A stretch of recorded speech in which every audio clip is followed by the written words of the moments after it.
If you're anything like me, you can't wait until Texas Tech men's basketball tips off the 2024-2025 season for year number 2 of Grant McCasland out in the 806. And in today's video, we'll look at a way too early ESPN Bracketology outlook. And are the Red Raiders in the field? And if so, where are they seated? Plus, an updated look at the 2024-2025 Texas Tech men's basketball roster.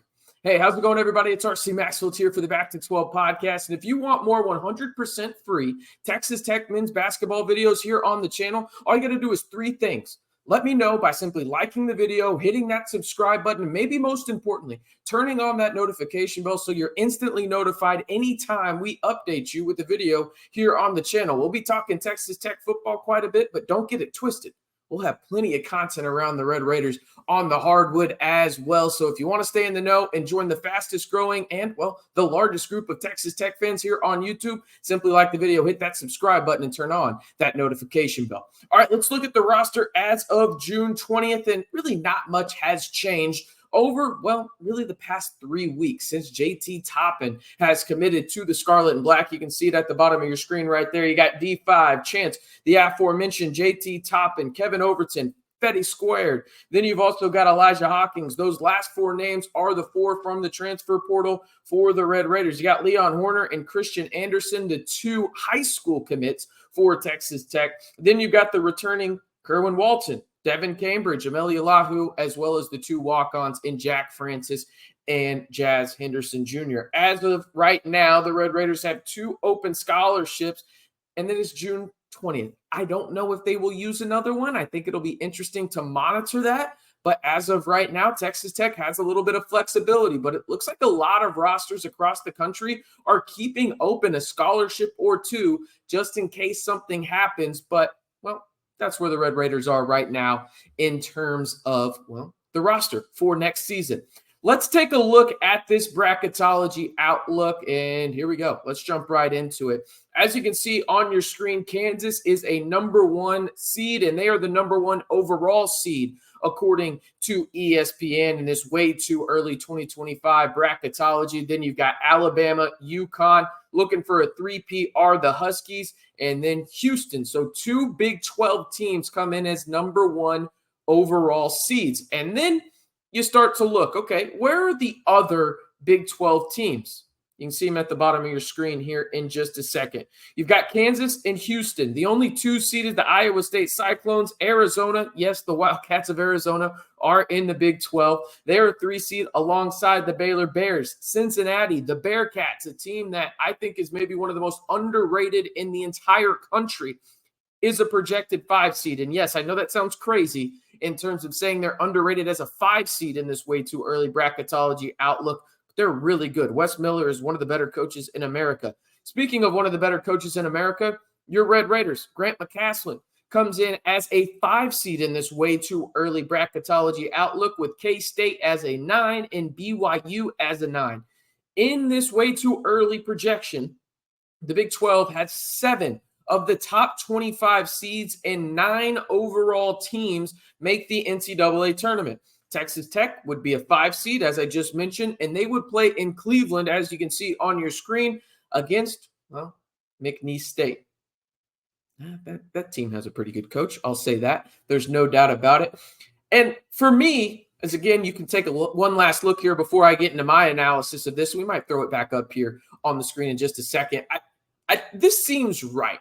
Okay, with how good of a transfer portal class the Red Raiders had. And again, was it the best in the country? No, but they targeted and pinpointed needs and did so at a very high level. You think about it. In my estimations, JT Toppin is a top 10 player in this past portal cycle. That's up for debate, but he's that good. I think he has a chance, if everything goes right at Texas Tech, to be a late lottery pick next year in the NBA draft. You think about Elijah Hawkins, one of the better passers, if not the best passer in this portal cycle, is now the starting 1 for the Red Raiders. You think about Kevin Overton, a guy at Drake that started every game for the Bulldogs as a true freshman and averaged double digits in the Missouri Valley Conference. And oh, by the way, Drake won that conference with Kevin Overton starting.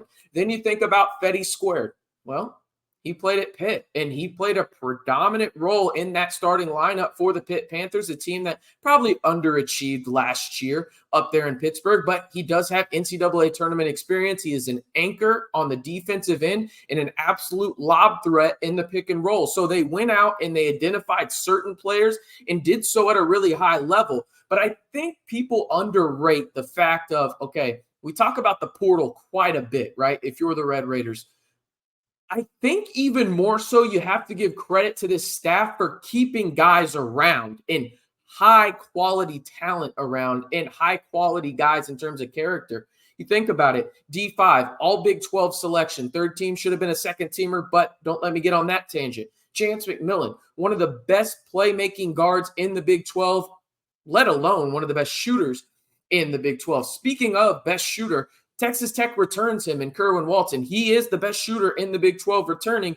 And then you have the Swiss Army knife in Devan Cambridge coming off of a major knee injury, but already working out, looking like he's ahead of schedule, and looking like he could be ready for the opening tip-off for the Red Raiders, not in the Big 12 slate, but in the non-con as well. Not to mention you bring a guy back in Eemeli Yalaho as well, who I think has a chance to really have an expanded role after he played in a role last year where he had to play. So, again, they project Texas Tech as a 5 seed. I think that that's more than fair. In fact, I think you could argue that they're a 4 seed potentially.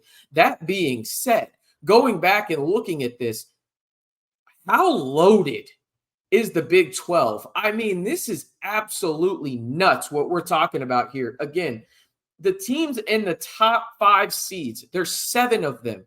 That means there's 7 top 25 teams in the Big 12.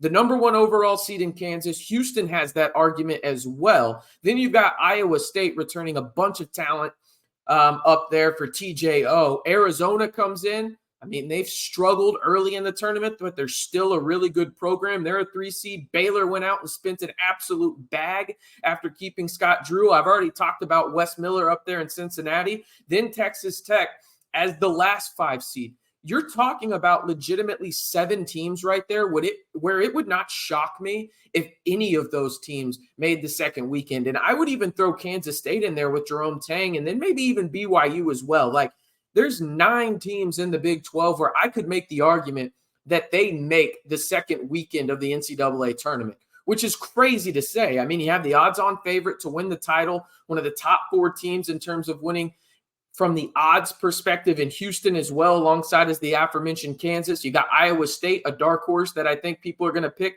to win the national title. And I probably shouldn't even call them a dark horse. They're legitimately national title contenders, as is Arizona and Baylor. I think Cincinnati is going to get a lot of love once people see them play. Texas Tech is going to be the same way. And then you've got Kansas State, who went out and spent maybe the biggest bag of them all, right? And Hawkins, the Illinois transfer, getting over $2 million there. So you think about BYU, they have a new head coach after their head coach went back to his alma mater and took over for Coach Cal at Kentucky. I mean, the Big 12 is just absolutely loaded. It's nuts. And this feels like the proper place to have Texas Tech, in my opinion. But I want to hear from you guys. Let me know. Do you agree? And before anybody comes at me, I know it's way too early for this stuff. It's fun, though, because you look at this roster, and I don't know about you, but I can't help but get excited about this Texas Tech roster going into year number 2 of Grant McCasland. You've got a guy in JT Toppin who I think is going to be on an all preseason Big 12 team. Alongside D5, I think there's a chance that Elijah Hawkins is on one as well. There's so much talent on this team. It's hard not to get excited and talk about them. So let me know down in the comments with a simple Y for yes or N for no. Do you agree with Texas Tech being projected as a 5 seed in next year's NCAA tournament?